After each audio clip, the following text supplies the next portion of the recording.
Hello trainees, मेरा नाम मनीष कुमार पांडे है। मैं राजकीय औद्योगिक प्रशिक्षण संस्थान बांसडी में व्यवसाय फैशन डिज़ाइन एंड टेक्नोलॉजी में अनुदेशक हूँ।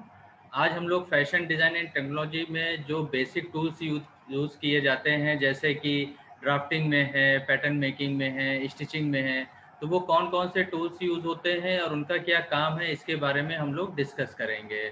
उनका क्या कार्य किया है, करते हैं, कैसे करते हैं, किस जगह पर यूज़ होता है, इन सब के बारे में बात करेंगे और जानकारी लेंगे। सबसे पहले देखिए, इसमें जो टूल्स यूज़ किए जाते हैं सिविंग टेक्नोलॉजी में, वो हैं नाप लेने के उपकरण। नाप लेने के जो उपकरण होते हैं, वो जो इनसे नाप ली जाती है, क्योंकि अगर आपको कपड़ा सिलना है तो आप किसी ना किसी का साइज़ लेकर के ही उसको सिलेंगे। या तो जो स्टैंडर्ड साइज़ होते हैं उस पे कपड़े सिले जाते हैं, या फिर हम किसी का नाप लेकर के सिलते हैं। तो नाप लेने के उपकरण कौन कौन से होते हैं। उसके बाद हमारा आता है ड्राफ्टिंग वाले उपकरण। ड्राफ्टिंग वाले उपकरण में कि जब हम ड्राफ्टिंग करते हैं किसी भी गारमेंट की या किसी भी पैटर्न की, तो हम वो किस तरह से करते हैं और उनको करने के लिए हमें किस किस प्रकार के टूल्स की आवश्यकता होती है। इसके बाद आता है चिन्हित करने वाले उपकरण। जब हम ड्राफ्टिंग करते हैं तो उस पर चिन्ह करने के लिए, निशान लगाने के लिए, कोई मार्किंग करने के लिए भी हमको उपकरण की आवश्यकता पड़ती है, यानी कि किसी टूल्स की ज़रूरत पड़ती है। तो वो कौन से टूल्स होते हैं। इसके बाद आता है कटिंग उपकरण, यानी कि हमको चाहे वो हमारी ड्राफ्टिंग है ब्राउन शीट की, उसकी कटिंग करनी हो, या फिर हमें फैब्रिक की कटिंग करनी हो, तो उसके लिए कौन कौन से टूल्स की आवश्यकता होगी। इसके बाद है सिलाई के लिए कौन कौन से उपकरण की आवश्यकता होती है। जब हम कपड़े को कट कर लेते हैं उसके बाद फिर हमको सिलाई की ज़रूरत पड़ती है उस कपड़े को सिलने के लिए। तो जब हम सिलाई करते हैं तो हमें उस समय कौन कौन से टूल्स की आवश्यकता होती है। सिलाई करने के बाद आता है फिनिशिंग का काम। फिनिशिंग इसलिए करी जाती है क्योंकि फिनिशिंग करने से ही किसी सिले सिलाए कपड़े की सुंदरता बहुत ज़्यादा बढ़ जाती है। इसलिए फिनिशिंग बहुत ज़रूरी होती है, और फिनिशिंग में ही जो सिलाई के समय या कपड़े को काटते समय अगर उसमें कोई डिफेक्ट आ गया है या कोई निशान लग गया है, कुछ भी कमी रह गई है, तो वो हम फिनिशिंग के समय उसको पूरी करते हैं। तो आइए आते हैं सबसे पहले कि सबसे पहले नाप लेने के उपकरण कौन कौन से होते हैं। देखिए, नाप लेने के उपकरण में सबसे पहले आता है इंची टेप। इसको हम इंग्लिश में मेजरिंग टेप कहते हैं। अब इंची टेप की विशेषता ये है कि ये आधा इंच चौड़ा और 60 इंच लंबा होता है। आधा इंच चौड़ा यानी कि इसकी जो ये चौड़ाई दिख रही है इमेज में, ये आधा इंच है, और ये जो इसकी पूरी लेंथ होती है यानी कि लंबाई, वो 60 इंच होती है। इसमें एक तरफ इंच और दूसरी तरफ सेंटीमीटर के निशान होते हैं। अब आप ये इस इमेज में देख रहे होंगे कि इधर ये आपको इंच के निशान दिख रहे हैं, और ये देखिए इधर पीछे आपको दिख रहे हैं ये सेंटीमीटर के निशान है। यानी कि जब आप किसी का मेजरमेंट लेते हैं तो वो आप इंच में भी ले सकते हैं या फिर सेंटीमीटर में भी ले सकते हैं। अब इसकी और क्या खासियत है, यह ना तो सिकुड़ता है ना ही फैलता है। अब ये जो इंची टेप होता है ये इस मटेरियल का बना होता है जिससे कि ये ना तो सिकुड़ता है और ना ही ये फैलता है। अगर सिकुड़ जाएगा तो भी मेजरमेंट सही नहीं ले पाएंगे आप, और अगर ये फैल जाता है तो भी आप किसी का भी मेजरमेंट सही नहीं ले पाएंगे। सिकुड़ने पे क्या होगा, उसका मेजरमेंट कम हो जाएगा, और फैलने पे उसका मेजरमेंट ज़्यादा आ जाएगा। इससे हमारी जो ड्रेस है वो सही नहीं बन पाएगी। यह प्लास्टिक, लिनन या रबड़ का बना होता है। तो प्लास्टिक, लिनन या रबड़ एक ऐसा मटेरियल है जिससे, जैसे रबड़ है ये भी खिंचता है तो खिंचने के बाद अपनी जगह पर आ जाता है। ये प्लास्टिक या लिनन भी ऐसे प्रोडक्ट हैं जिनसे ये बनाया जाता है ताकि ये ना तो सिकुड़े और ना ही ये फैले। नेक्स्ट है, नाप लेते समय ध्यान दें कि इंच टेप मुड़ा ना हो एवं नाप लेने वाला सीधा खड़ा हो। ये बहुत ज़्यादा ज़रूरी है कि, क्योंकि जब हम किसी का कपड़ा सिलते हैं तो सबसे जो बेसिक शुरुआत होती है वो उसके नाप लेने से ही होती है। अगर हम नाप सही नहीं लेंगे यानी कि फिर ना मेजरमेंट सही होगा, ना उसका पैटर्न सही बनेगा, ना उसका जो गारमेंट है वो सही सिला जाएगा, तो उसकी फिटिंग ही नहीं आएगी।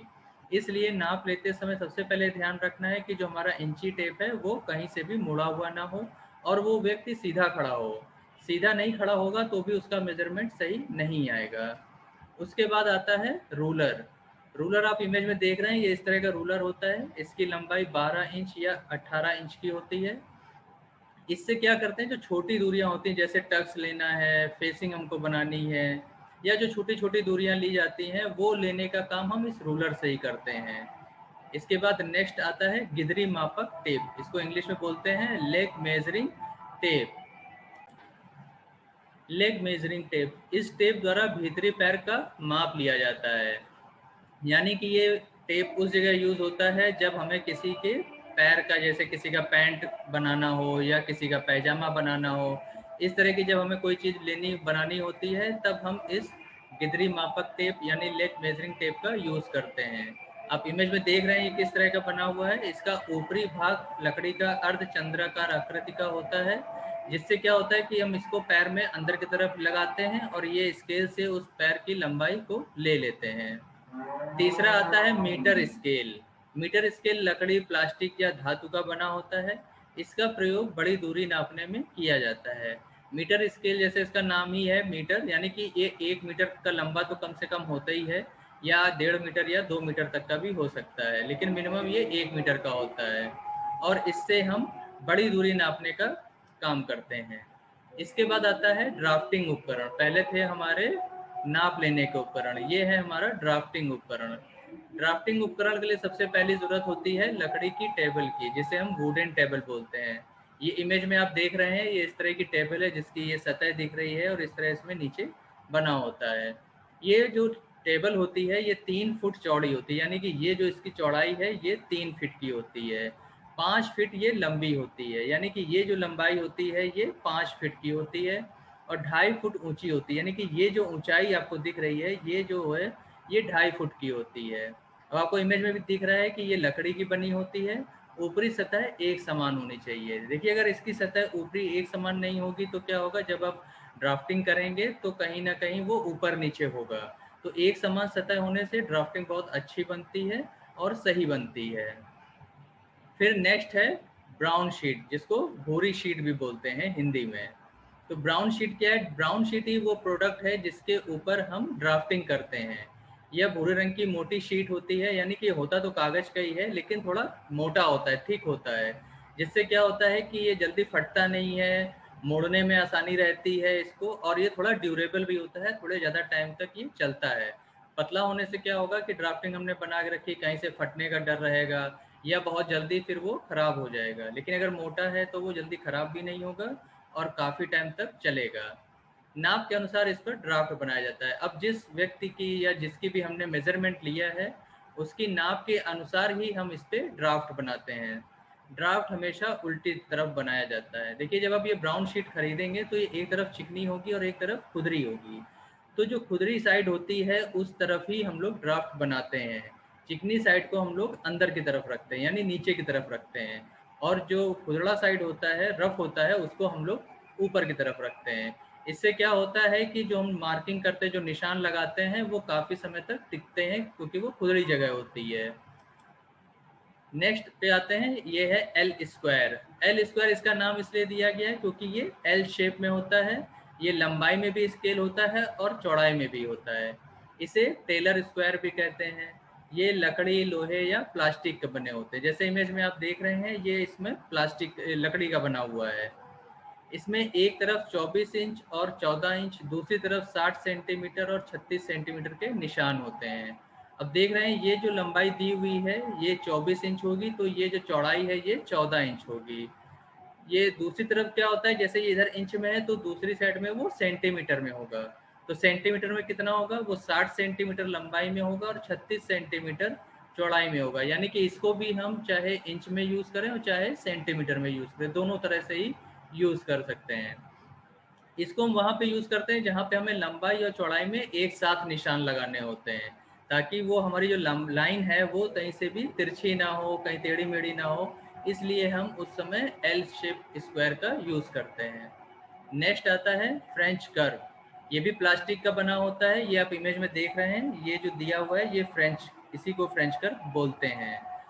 ये प्लास्टिक का भी होता है, धातु का भी होता है, कागज का भी होता है। तो ये कई तरह के मटेरियल में मार्केट में उपलब्ध होता है। जो स्टूडेंट हैं वो यूजली इसको कागज वाला ही खरीदते हैं। बाकी प्लास्टिक का भी यूज़ किया जाता है, धातु का भी यूज़ किया जाता है। जो फैक्ट्रियाँ होती हैं, इंडस्ट्रियल होती हैं, वहाँ पे धातु का ही यूज़ किया जाता है। ये 12 का सेट होता है। 12 का सेट का मतलब है कि ये साइज में, जैसे आप ये देख रहे हैं, ये एक एडल्ट का आर फ्रेंच कर्व है। लेकिन अगर किसी बच्चे के कर्व के लिए ज़रूरत पड़ेगी तो फिर हमको छोटा साइज चाहिए होगा। इसलिए ये 12 का सेट आता है जिसमें अलग अलग शेप में कर्व दे सकते हैं। इसका प्रयोग गले की गहराई और बाजू की शेप देने में करते हैं। अब जैसे आप देख रहे हैं ये यहाँ आर्म होल के पास रखा है, तो ये किस तरह से इसकी शेप दी जा रही है ताकि आर्म होल की जो शेप है वो सही आए। फिर आता है लेग शेपर।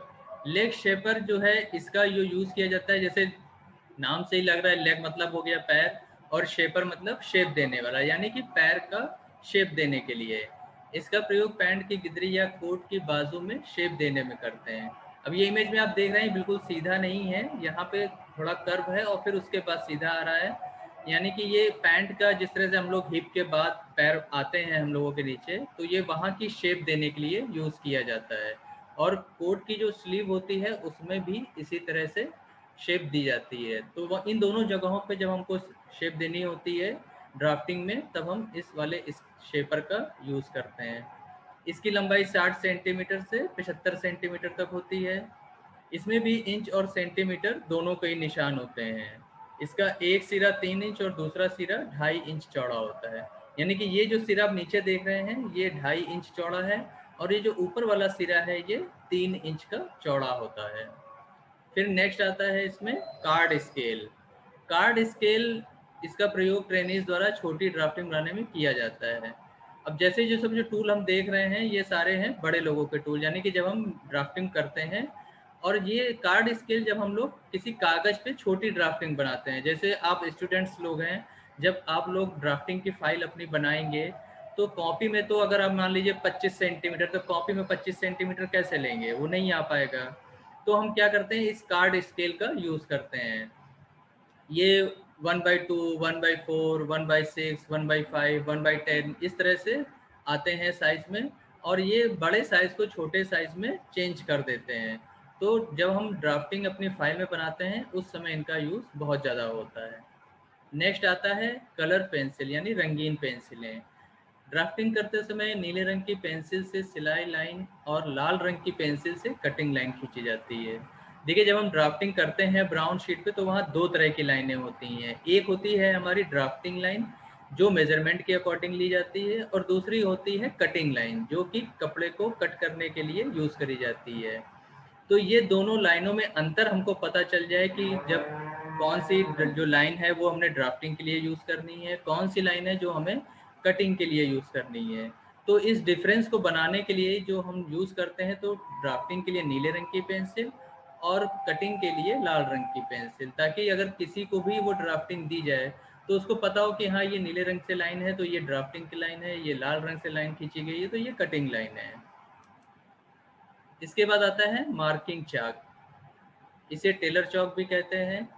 इससे कपड़े पर डिज़ाइन और लाइन खींची जाती है। ये कई रंगों में आती है एवं इसे कपड़े के कलर के हिसाब से यूज़ करते हैं। देखिए इसको टेलर चाक इसलिए कहते हैं क्योंकि टेलर इसको सबसे ज़्यादा यूज़ करते हैं। मार्किंग चाक इसलिए कहते हैं क्योंकि ये मार्किंग के काम आते हैं, यानी कि हम निशान लगाते हैं इससे।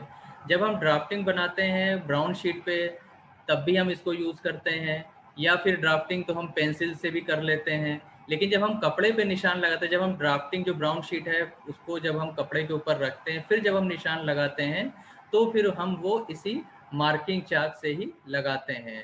इससे क्या होता है कि एक तो ये मार्किंग चाक जो है ये वॉशेबल होती है, जब हम कपड़े को धोया जाता है तो ये आसानी से धुल जाती है, तो कपड़े पर इसका कोई निशान नहीं पड़ता है। और इसमें खास बात ये ध्यान देनी होती है कि जब आप कपड़े पर मिल्टन चाक यूज़ करते हैं तो ये इस तरह की यूज़ करनी चाहिए ताकि उसका निशान कपड़े पे दिखाई दिए। मान लीजिए ब्लैक कलर का कपड़ा है, आप ब्लैक कलर की मार्किंग यूज़ करेंगे तो नहीं दिखाई देगी। वाइट कलर का कपड़ा है, आपने वाइट कलर की चाक यूज़ करी तो नहीं दिखाई देगा। तो जो भी कलर हम यूज़ कर रहे हैं उसके साथ ऐसा चॉक यूज़ करना है ताकि वो दिखाई दे। इसके बाद आता है ट्रेसिंग व्हील। इसका प्रयोग ट्रेसिंग के लिए किया जाता है। इसे डिज़ाइन और ट्रेसिंग दोनों कार्यों में किया जाता है।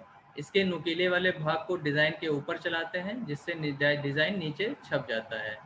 अब ट्रेसिंग व्हील जो है जिसमें आप इमेज भी है यहाँ पर आप देख रहे होंगे कि ये एक प्लेट दी हुई है जिसके ऊपर ये ट्रेसिंग चलाई जा रही है। तो इसका ये इस तरह पीछे हैंडल होता है पकड़ने के लिए और आगे गोल गोल एक कट उसमें बने होते हैं। और इसको हम जैसे कागज़ है इसके ऊपर हमारी डिज़ाइन बनी है, नीचे हम कार्बन पेपर रख लेते हैं, फिर उसके नीचे हम कोई शीट रख लेते हैं, और ट्रेसिंग व्हील जैसे जैसे हम डिज़ाइन के ऊपर चलाएंगे तो जो उसका नुकीला वाला पॉइंट है वो कार्बन के ऊपर प्रेस होगा और फिर नीचे वाले कागज़ पे वो निशान बनाता जाएगा। तो इससे क्या होता है कि जो ट्रेसिंग है वो बहुत अच्छी होती है और आसानी से हो जाती है, इसलिए हम लोग ट्रेसिंग व्हील को यूज़ करते हैं।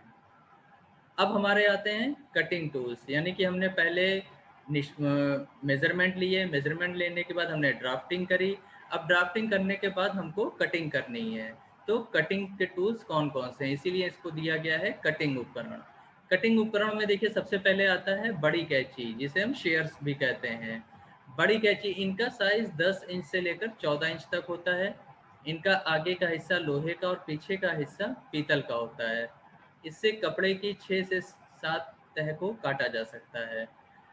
अब इनका साइज़ 10 से 14 इंच होता है, यानी कि ये आप कम कपड़े के लिए भी, या ज़्यादा कपड़े के लिए, या पतले कपड़े के लिए, या मोटे कपड़े के लिए। ये साइज़ इसलिए है कि आप किस तरह का कपड़ा कट कर रहे हैं, उसके ऊपर डिपेंड करता है। इनका आगे का हिस्सा लोहे का और पीछे का हिस्सा पीतल का होता है। आगे का लोहे का इसलिए होता है ताकि वो ज़्यादा अच्छे से कटिंग कर सके, लोहा कट करने के लिए अच्छा होता है। और पीछे का हिस्सा पीतल का इसलिए होता है ताकि वो हाथों को चुभे नहीं। पीतल का होता है तो वो पकड़ने में आसानी रहती है और हाथों को कष्ट नहीं होता है, इसलिए हम लोग इसको यूज़ करते हैं। इससे कपड़े की 6 से 7 तह को काटा जा सकता है। 6 से 7 भी हो सकती है, उससे ज़्यादा भी हो सकती है, उससे कम भी हो सकती है। ये आपके फैब्रिक की थिकनेस पे डिपेंड करता है कि जो आप कपड़ा कटिंग के लिए यूज़ कर रहे हैं वो कितना मोटा है। अगर वो काफ़ी पतला कपड़ा है तो आप ज़्यादा तह भी लगा सकते हैं। अगर आपका कपड़ा मोटा है तो आपको कम तह लगानी पड़ेंगी। फिर आता है छोटी कैंची। इनका साइज़ 4 से 6 इंच होता है। इनका आगे का हिस्सा लोहे का और पीछे का पीतल का होता है। इनका प्रयोग हल्के कपड़ों को काटने में किया जाता है। अब जब बड़ी कैंची से हमने बड़े काम कर लिए तो छोटी कैंची से हम छोटे काम करेंगे। यानी कि अगर सिंगल कपड़ा है, कहीं कट लगाना है, कहीं छोटा-मोटा कटिंग का काम करना है तो फिर वो हम छोटी कैंची से करते हैं। इसके बाद आता है काज वाली कैंची। इसको हम इंग्लिश में बटन होल सीज़र बोलते हैं।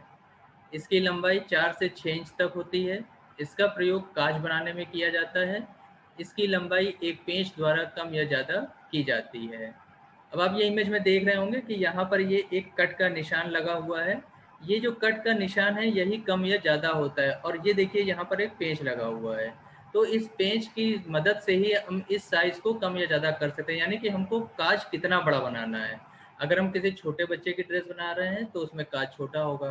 अगर हम किसी बड़े व्यक्ति की ड्रेस बना रहे हैं तो उसमें कांच बड़ा होगा, या फिर हम किस तरह की ड्रेस बना रहे हैं उस पर भी डिपेंड करता है।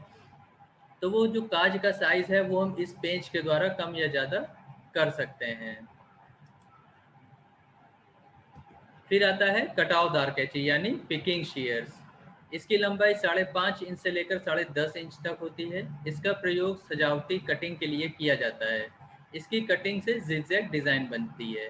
ये जिस आप चित्र में देख रहे हैं तो इसमें आप देख रहे हैं कि यहाँ पर इसके जो निशान बने हुए, कट के निशान बने हुए हैं जिगजैग जैसे। और ये फैब्रिक भी आप देख रहे हैं जितना कटिंग हो गया है इसमें जिगजैग जिगजैग डिज़ाइन से दिख रही है। तो इस कैंची को अधिकतर जो है वो डिज़ाइन के लिए, सजावट के लिए ही यूज़ किया जाता है। और इसके दांत इस तरह के होते हैं कि वो जिगजैग जिगजैग निशान बनते हैं। तो इसको अधिकतर आप स्टूडेंट लोग काफ़ी यूज़ करते हैं इसको, जब आप अपनी फाइल में कोई मोटिफ लगाते हैं, कुछ जो आप ड्रेस बनाते हैं उसके छोटे छोटे सैंपल लगाते हैं, या कुछ आपको डेकोरेट करना है अपनी फाइल में, तो उस जगह पर इसको यूज़ किया जाता है। और इसी तरह से जब हम गारमेंट सिलते हैं तो वहाँ पर भी कई जगह सजावट देने के लिए इस सीज़र को यूज़ किया जाता है। नेक्स्ट आता है विद्युत कैंची, इलेक्ट्रिक सीज़र। इसका प्रयोग फैक्ट्रियों में किया जाता है।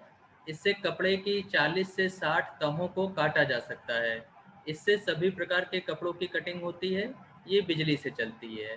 सबसे पहले आते हैं इसका प्रयोग फैक्ट्रियों में किया जाता है। बिजली वाली कैंची है, जैसा आप देख रहे हैं काफ़ी पावरफुल होती है। तो फैक्ट्रियाँ ही हैं जहाँ पर हमको कटिंग करनी ज़्यादा होती है, और काफ़ी ज़्यादा करनी होती है, क्योंकि वहाँ पर तो जो पीस कटते हैं वो बहुत सारे पीस कटते हैं, तो जल्दी कटने चाहिए। इस वजह से विद्युत कैंची का यूज़ किया जाता है। इससे 40 की 60 तहों को काटा जा सकता है। तो आप समझ सकते हैं कि अगर 40 से 60 तह लगाई जा रही हैं, यानी कि कितना ज़्यादा प्रोडक्शन हो रहा है और टाइम हमको बचाना है। इससे सभी प्रकार के कपड़ों की कटिंग होती है। इसका ब्लेड इस तरह का इतना फाइन क्वालिटी का होता है कि वो काफ़ी मोटे कपड़े को या किसी भी तरह का क्वालिटी का कपड़ा हो तो ये उसको बहुत आसानी से कट कर देता है। ये बिजली से चलती है। फिर आता है सीम रिपर। ये पेन के आकार का होता है। इसके सिरे पर सिलाई खोलने के लिए छोटी ब्लेड होती है। जैसा आप देख रहे हैं यहाँ पे, ये देखिए छोटा सा बहुत नुकीला जैसा सुई होती है उसी टाइप का दिया है, लेकिन ये काफ़ी धार होती है इसमें। और जब कहीं सिलाई गलत हो जाती है या हमें सिलाई खोलनी होती है कहीं पे, तो आगे नुकीला होता है, ये इसको धागे के अंदर करके और हम हल्का सा जैसे ही खींचते हैं धागा वहाँ से ब्रेक हो जाता है, कट जाता है। तो ये सिलाई खोलने के लिए इसको बहुत ज़्यादा यूज़ किया जाता है। इसको हम कहते हैं सीम रिपर। नेक्स्ट आता है थ्रेड क्लिपर।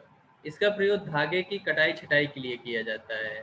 जैसा आप देख रहे हैं ये किस तरह का, इसमें दो तरफ नुकीले नुकीले ब्लेड जैसे होते हैं और इसको इसे पीछे से पकड़ने के लिए बना होता है। और जो भी धागे हमको कट करने हैं उसको हम पकड़ लेते हैं, या इतना ये भी काफ़ी शार्प होता है। तो जो छोटे छोटे धागे निकलते हैं सिलाई वाले होते हैं या फैब्रिक के होते हैं, तो उन सबको हम इस कैंची से काट देते हैं ताकि वो फिनिशिंग अच्छी आए। फिर आता है सिलाई के उपकरण यानी कि स्टिचिंग टूल्स। सबसे पहले स्टिचिंग के लिए आवश्यकता है फैब्रिक की, कपड़ा। सिलाई के लिए हमेशा अच्छे कपड़े को लेना चाहिए। कपड़े लेते समय उसका रंग, अर्ज, प्रिंट, कीमत आदि देख लेना चाहिए। देखिए जब हम सिलाई करते हैं तो कपड़े की सबसे पहले ज़रूरत होती है। तो हम जिस पर्पज़ से कपड़ा ले रहे हैं उसको ज़रूर ध्यान में रखना चाहिए। हम सर्दियों के लिए ले रहे हैं कि गर्मियों के लिए ले रहे हैं, हम घर में पहनने के लिए ले रहे हैं यानी कैजुअल वियर में ले रहे हैं, या हम पार्टी वियर ले रहे हैं। तो जिस पर्पज़ से भी हम वो ड्रेस बनाना चाहते हैं तो हमें उसी के लिए उसी की तरह का फैब्रिक को लेना चाहिए। फिर कपड़ा लेते समय उसका रंग सबसे पहले, क्योंकि अगर मान लीजिए आपने कपड़ा लिया, उसको काटा, सिला, फिर उसको पहना और धोया, उसका रंग निकल गया तो सारी मेहनत बेकार हो जाएगी। इसलिए जब भी कपड़ा खरीदें तो सबसे पहले ध्यान दें कि उसका रंग खराब नहीं होना चाहिए। फिर आता है नेक्स्ट अर्ज, कि उसका अर्ज, अर्ज मतलब उसकी चौड़ाई कितनी है। क्योंकि कई बार क्या होता है फैब्रिक सस्ते लेने के चक्कर में उसका अर्ज जो है वो कम होता है। फिर क्या होता है कि हमारा कपड़ा जब हम ड्राफ्टिंग करने के बाद फैब्रिक कट करने के लिए आते हैं तो वहाँ जब हम अपने पैटर्न रखते हैं तो देखते हैं कि वो हमको अर्ज उसमें कम है तो हमारा निकल ही नहीं पा रहा है, फिर हमको ज़्यादा कपड़ा लेना पड़ता है। तो इसलिए जब भी आप कपड़ा खरीदें उसका अर्ज देख लें। प्रिंट, अगर प्रिंटेड कपड़ा आप ले रहे हैं तो देख लीजिए उसका प्रिंट सही जगह से है कि नहीं है। ऐसा तो नहीं कहीं पे प्रिंट छूट गया है, कहीं छोटा बड़ा कर दिया है। तो प्रिंटिंग बिल्कुल सही है और कहीं पे भी खराब प्रिंट नहीं है। अगला आता है कीमत। जो भी कपड़ा हम खरीद रहे हैं वो उसी कीमत का होना चाहिए। हर चीज़ की एक कीमत होती है, लेकिन मार्केट में क्या होता है कि वो दुकान वाले हमको ज़्यादा कीमत बताते हैं। अगर हमको नॉलेज नहीं है कपड़े की तो हम ज़्यादा कीमत दे करके आएंगे, तो उससे क्या होगा हमारे कपड़े की कॉस्ट भी बढ़ जाएगी। जब हम महंगा कपड़ा खरीदेंगे तो उसको काटेंगे, सिलेंगे, फिर जब उसको बेचेंगे तो फिर हमें ज़्यादा ही दाम पे बेचना पड़ेगा, तो उसमें फिर दिक्कत आती है। इसलिए कपड़े की कीमत उसी के अकॉर्डिंग होनी चाहिए। नेक्स्ट आता है निडिल यानी कि सुइयाँ। सिलाई के लिए अच्छी क्वालिटी की सुइयों का प्रयोग करना चाहिए। देखिए मार्केट में बहुत तरह की सुइयाँ आती हैं और सिलाई के लिए अधिकतर जो हम लोग हैं हाथ की सिलाई सुई तो कम यूज़ करते हैं, मशीन वाली ही सुई ज़्यादा यूज़ होती है। तो अगर वो अच्छी क्वालिटी की नहीं होगी तो क्या होगा, सिलते समय वो सुई तोड़ देगी। सुई टूटने से क्या होता है कि एक तो चोट लगने का भी खतरा होता है, दूसरा कि फिर आप उसको चेंज करिए, फिर दूसरी लगाइए, तो उतनी देर के लिए आपकी सिलाई भी रुक जाएगी। तीसरा क्या नुकसान है कि आपका पैसा भी खराब हो रहा है। इसलिए जब भी सुई खरीदिए वो अच्छी क्वालिटी की खरीदिए। हाथ की सुई 0 से 12 नंबर तक होती है, मशीन की सुई 9 से 24 नंबर तक होती है, क्रियोल सुई 1 से 10 नंबर तक होती है जिनका प्रयोग कशीदा कारी में किया जाता है। अच्छा देखिए मशीन की सुई जो 9 से 24 नंबर तक होती है ये इसलिए होती है कि आप कपड़ा किस तरह का यूज़ कर रहे हैं। जिस तरह का आप कपड़ा यूज़ कर रहे हैं उसी के अनुसार आपको सुई का नंबर भी यूज़ करना होगा। फिर आता है नेक्स्ट धागा। धागे हमेशा अच्छी क्वालिटी और ब्रांड के लेने चाहिए। देखिए धागे जैसे कपड़ा हमें चूज़ करते समय बहुत ध्यान रखना चाहिए, उसी तरह धागा यूज़ करते समय भी हमें बहुत ध्यान रखना चाहिए। अगर हम अच्छी क्वालिटी का धागा नहीं यूज़ कर रहे हैं, सस्ती क्वालिटी का यूज़ कर लेते हैं, किसी ब्रांड का नहीं है, उसकी क्वालिटी अच्छी नहीं है, तो सिलाई करने के बाद क्या है सिलाई खुल जाएगी। फिर लोग शिकायत करते हैं कि आपने सिलाई करी थी लेकिन वो सिलाई कई जगह से खुल रही है। तो वो इसीलिए खुल रही है क्योंकि जो धागा था वो अच्छी क्वालिटी का नहीं है, थोड़ा सा ही कहीं से भी जोर पड़ता है तो वो टूट जाता है। इसलिए धागा हमेशा अच्छी क्वालिटी के या अच्छे ब्रांडेड लेने चाहिए।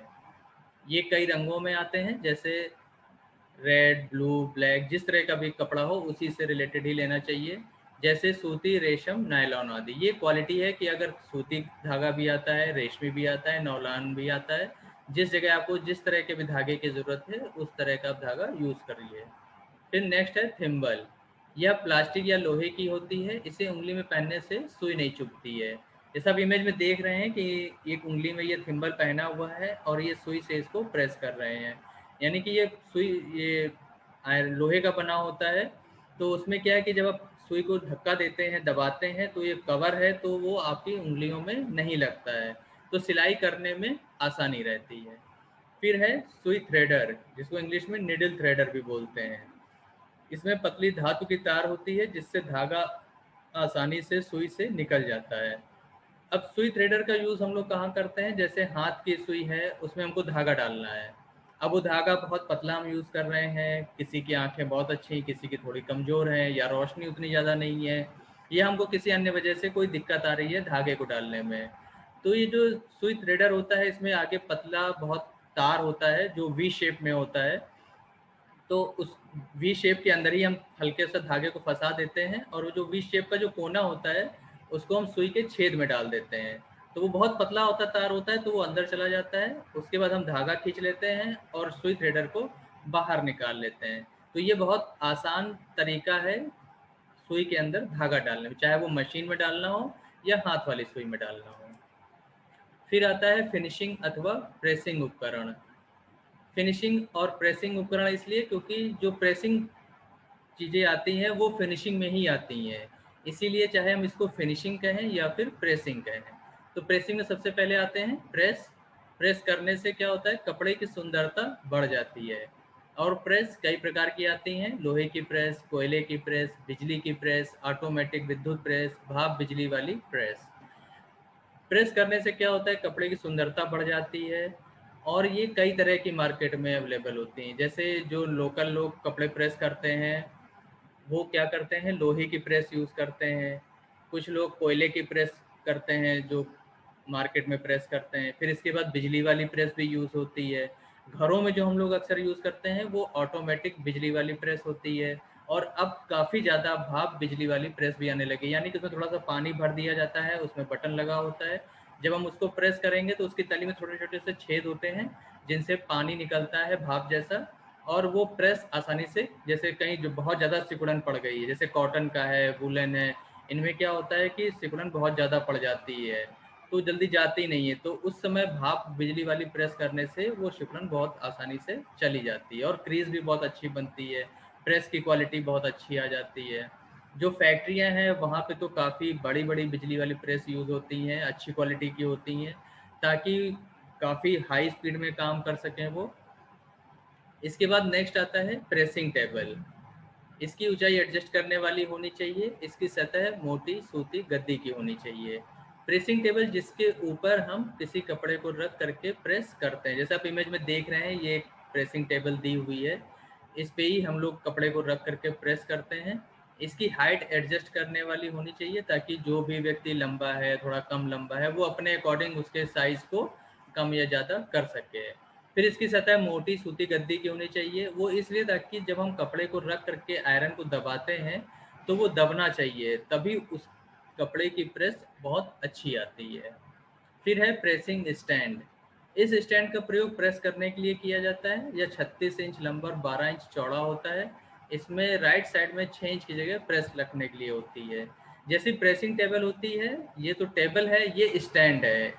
ये आजकल ज़्यादा यूज़ होता है लोग, क्योंकि ये फोल्डेबल होता है तो लोग यूज़ करने के बाद इसको घर में कहीं पर भी रख सकते हैं, रखने में आसानी होती है। और इसको भी प्रेस करने के लिए यूज़ किया जाता है, तो ये काफ़ी सूटेबल रहती है प्रेस करने के लिए। फिर आता है स्लीव बोर्ड। यह लगभग 20 इंच लंबा छोटा बोर्ड होता है। इसका प्रयोग स्लीव, पैंट, कोट की स्लीव प्रेस करने में करते हैं। जैसा आप इमेज में देख रहे हैं कि बहुत पतला सा ये एक बोर्ड दिया हुआ है, इसी को स्लीव बोर्ड कहते हैं। इसको प्रेसिंग टेबल या स्टैंड के साथ ही लगा दिया जाता है और जब कभी पैंट की हमको स्लीव करनी होती है या कोट की स्लीव करनी होती है या शर्ट की स्लीव करनी है, तो उस स्लीव को हम इस बोर्ड का जो दिया हुआ है इसके अंदर कर देते हैं। मतलब बोर्ड अंदर रहता है और स्लीव या पैंट का जो कपड़ा है वो ऊपर रहता है, और फिर हम इसको आयरन से प्रेस कर देते हैं। इसी के साथ ये टॉपिक आज समाप्त होता है, और मुझे पूर्ण विश्वास है कि जो चीज़ें आज हम लोगों ने डिस्कस करी हैं, जानकारी प्राप्त करी है कि कौन कौन से बेसिक टूल्स यूज़ होते हैं ड्राफ्टिंग में, पैटर्न मेकिंग में, स्टिचिंग में, ये आप लोगों को समझ में आ गया होगा बहुत अच्छे ढंग से। और निश्चित रूप से आप लोगों को ये जानकारी बहुत काम आएगी अपनी पढ़ाई में। अगले टॉपिक में हम लोग इसके बारे में और विस्तार से चर्चा करेंगे। धन्यवाद।